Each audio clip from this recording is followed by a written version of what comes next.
Premium Hunters, it's Andrew, and I'm here to bring you better options.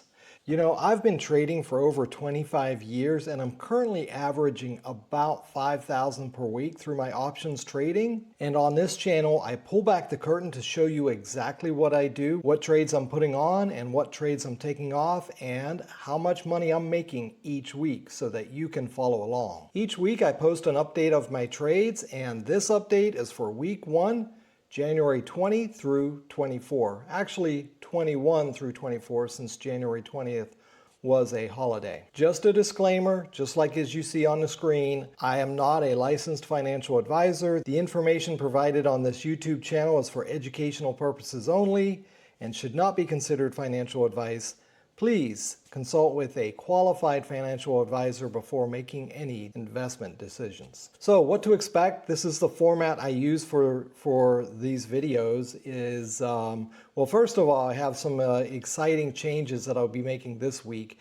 If you have watched my previous update videos, you saw that I was just going through basically a table of numbers to identify the trades that I've opened and the trades that I've closed. But what I'm doing now is illustrating those trades on a stock chart so that you can get a visual representation of what my trades look like. So first, I'll cover the new trades that I opened during this week that are still open. And then next, I'll cover the trades that were both open during this week and trades that were closed during this week. And then I will cover trades that were opened in previous weeks and then closed in this week. And then as time goes on, I'll analyze my overall performance, comparing the current week to previous weeks, and just, kind of take a look. Is my performance improving? Is it slipping? Is it staying about average? And then finally, I'll share any insights that I've gained from this analysis. Just a reminder that I will be releasing future videos to cover all of the strategies that I discuss in these weekly update videos. And those show you the details behind the trade, including a step-by-step guide and how to execute them. So now that you know what to expect, let's jump into this week's analysis. Well, first of all, before we get into the analysis, just want to show you so far, this is my performance. Week 1, I posted a profit of $4,174. Week 2, $6,004. Week 3 was technically a loss, although if you took all of the trades that were associated with each other, that would have been a positive number, and you can see the footnote there that profits of $7,160 from the previous year are excluded from these results. And then week 4, how did I do? Stick around and find out. Let's go ahead and get started. So the new trades for week 4, January 20 through 24, there was 4 of them. And so here is my new format that I'll be going over, and I'll kind of go into a background explanation of what you're looking at here. So this trade obviously is in Amazon. You can see the ticker at the top of the chart. And the yellow line is the trade that I placed. And so the beginning of the line is when I opened the trade, which is January 22nd. The end of the line is when this is an options contract. The yellow line represents an options contract because the strike price never changes in an options contract. The line is a straight line. So this represents a level 2 put. The fact that it's a level 2 put means that it's a weekly wheel. The P represents a put, and the 230 represents the strike price. So you can just look here that it was opened on the 22nd, and it goes out through January 23rd, which is when the trade would expire. Now, if you've watched any of my previous videos, you know that when I do this weekly wheel trade, that when I put on the trade, I immediately put in a good to cancel order for a 50% profit. So the trade can do one of two things. It can hit that 50% profit marker, and then the brokerage is going to immediately close out the trade for me on my behalf, or it could go to expiration and the contract could expire. And then depending on whether the stock price is above or below my strike price will determine what happens. And in this case, because it's a put, we want the stock price to remain above the strike price. As you see here, so far the stock price is remaining above the strike price. So as long as that condition continues, we can expect to just take our profits out of this trade. So that's a weekly wheel level 2 put at a 230 strike price on Amazon. That's the first trade that I've opened, and it is still open. The next trade is on Google. This is also a weekly wheel. It is a put at a 195 strike price, opened on the 22nd, and it expires on the 31st.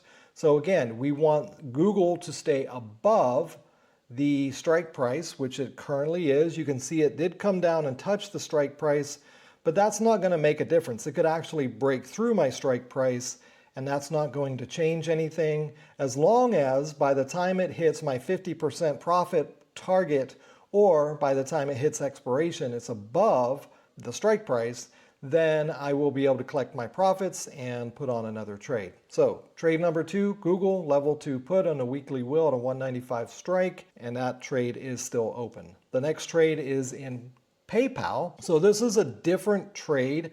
It is not the weekly wheel. This is a credit spread.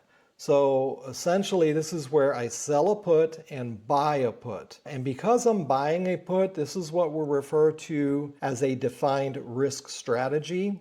A naked put is an unlimited risk strategy. This is a defined risk strategy, which means my risk is limited. I will go over more details about the difference between a defined risk and an undefined risk in later videos. In any case, this is at an 82.5 strike. That's where my short put is. And as long as PayPal stays above my 82.5 strike, then I will make money. With a credit spread, the stock price can actually go down below my short put price of 82.50, and I could still make money. But if it drops below the long put, the put that I bought, then I will lose money. And so one of two things will happen here. Either I will make my 50% profit target, which I also use for credit spreads in addition to the wheel strategy, in which case I'll collect the 50% profit, or it will drop below my short put, which will still give me some profit, but not 50% that I'm looking for, or it'll drop below my long put, which I will, if that happens, I will experience a loss. But my loss is limited, unlike a short put where I have unlimited loss potential. You see an arrow on the right side of this line. This indicates that the option does not expire until March 21st. So this is a longer time frame on this type of strategy, because on a weekly wheel, I'm putting those on and taking those off basically every single week. So PayPal is the third open trade that remains open at this point. And then the last trade is Planeteer, which is also a weekly wheel. And as you can see, it's a level 3 put with a strike price of 78. And this was sold on the 24th, and it will expire on the 31st. And as long as the stock price remains above 78, I'll collect my 50% profit. However, if it goes below, then I will have to buy the stock at $78 per share. All right, so now let's get into our new and closed trades. These are the trades that I opened during the week of January 20 through 24, and I also closed them during the week of January 20 to 24. So the first one is Amazon. I sold a level 2 put. When you see a level, that indicates automatically that it's a weekly wheel. And this was sold on January 21st. It was sold at a $225 strike price. And this green arrow here indicates that it was closed on the 22nd. It would have expired on the 24th, but because I grabbed my 50% profit within basically one day, it's not going to make it to expiration. I'm already taking my money, moving on, and I've placed another trade in Amazon for the weekly wheel. Okay, so the next one is Google. I opened this one on the 21st with a 195 strike price, and it is a put that closed on the 22nd. Again, I collected my 50% profit. It didn't make it out to the 24th, which is the expiration date, taking my profits and moving on. All right, so Planeteer, you can see that there were 3 trades that were opened and closed, and they are all the weekly wheel strategies. One was opened on the 21st, closed on the 22nd, 71 strike price, that was a put. Another one was a level 3, which the same day that I closed the 71 strike, I opened a 73 strike.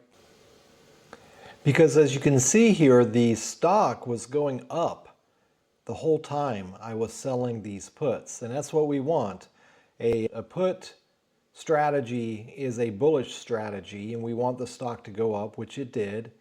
And so as I was putting on these puts and as they were coming off and as I was booking that profit, I was putting on another put and the stock kept going up and I booked more profit and I sold another put and the stock continued to go up. It started selling off right here, but as of right now, we have 3 trades that were opened and closed. They were all puts at 71, 73, and 76. So it's always nice to have 3 trades in a row in 1 week with booking profits. All right, so those were the trades that were opened and closed during the same week. Next, we want to get into the trades that were just closed during the week, meaning that they were opened in previous weeks. So let's take a look at those. The first one we have here is J&J, or Johnson & Johnson, and this was a credit spread. The spread was 140-130, meaning we sold the 140 put and bought the 130 put. So this trade was set to expire on 2/21, but we closed it out on 1/21, so about a month ahead of expiration. As I mentioned earlier, these credit spreads have a 50% profit target, which we hit on the 21st, and that was closed out. Google was a wheel strategy. You can see it was a put, sold at a 192.50 strike price, and it ended up closing on the 21st. Amazon, we had 2 trades that closed out. One was a put at 222.50, and the other one was a call at 227.50. And as you can see here, the red line indicates that we owned shares in Amazon, and that's because we previously sold a put that went in the money. Remember, I said that if the stock price goes below my strike price, I'm going to have to buy the shares at that strike price. Well, that happened at a $230 strike price, which is why, as you can see here, I had 600 shares. I had 6 contracts that I had sold, so I had bought 600 shares at $230, and my cost basis ended up being $214.57. And as you can see here, this call went up above that share price. It actually went above my strike price of $227.50, which was above my cost basis of $214.57. So even though it was below my purchase price of $230, I still made a profit because my cost basis was $214.57. Next we have Planeteer, another trade that was opened.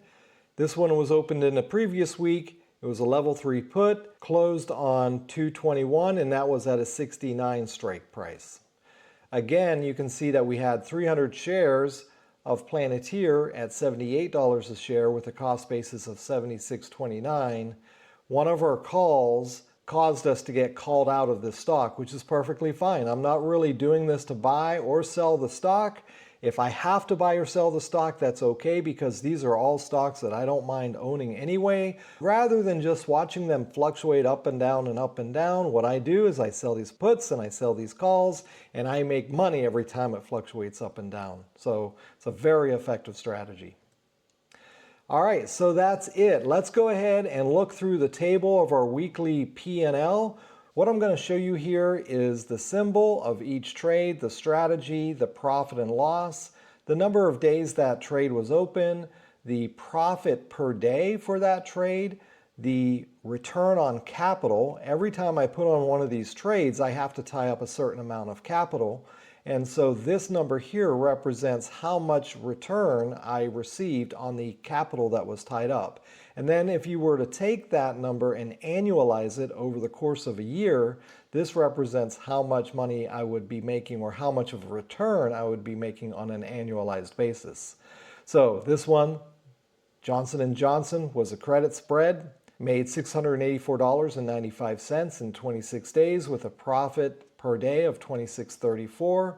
return on capital of 10.1, and annual return on capital of 141.6. I'm not going to read all of the numbers.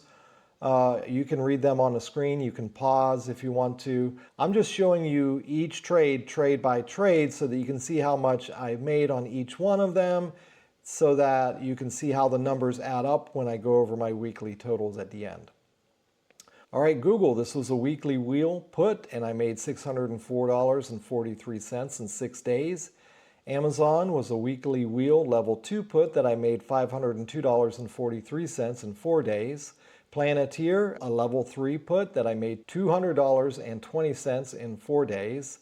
ES, a 112 trade where I've made $2,461.62 in 29 days. You didn't see those on the chart, mainly because I'm not going to be doing these in the future, at least not in the near future. I have come to the conclusion that I think they take on a little bit too much risk, because if the market tanks, if we have what we call a black swan event where the market tanks suddenly and rapidly, these can explode with losses. And even though I'm making good money, I could easily give all the money I made in 6 months, 8 months, a year, and give all of that back if a trade like this explodes. So that's why I've decided not to do these in the near term unless I can find a strategy that can effectively hedge those trades.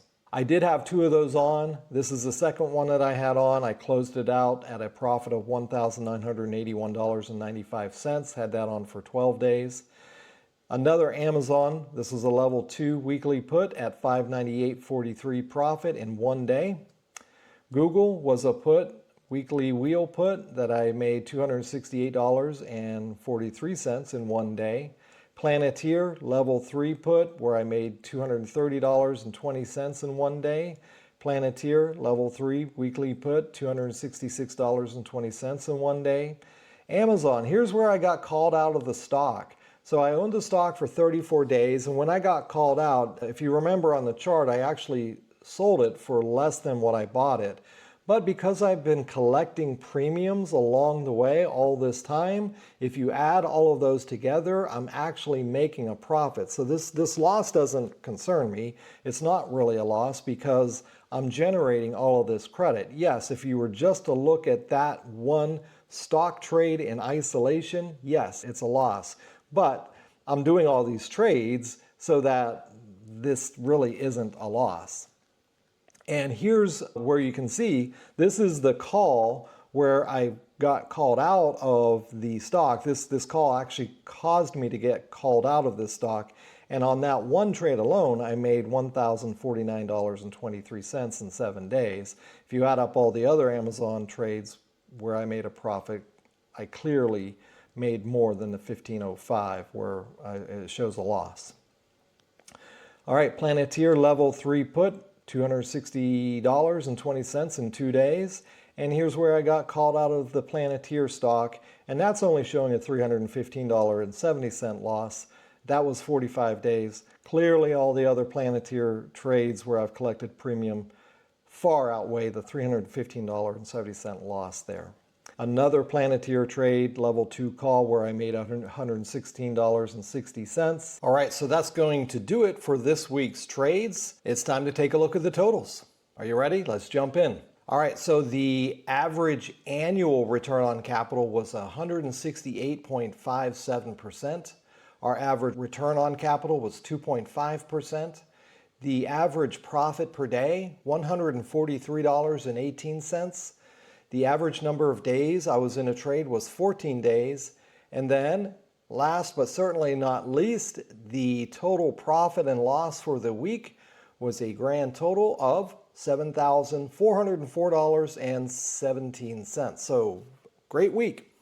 And if we take a look at the table for the year, it's actually the best week so far. Prior to this week, our best week was $6,004. We beat that by $1,400. So great week. Can't complain. Take a look at the totals for the year, $16,836 with an average weekly income of $4,209. All right, so that's it for this week's update. Thank you for stopping by and following me on my journey. If you're enjoying this type of content, then I invite you to like and subscribe. Hit that notification bell so that you can be notified of future updates. And I'm just getting started on this channel. There's a lot more content to come.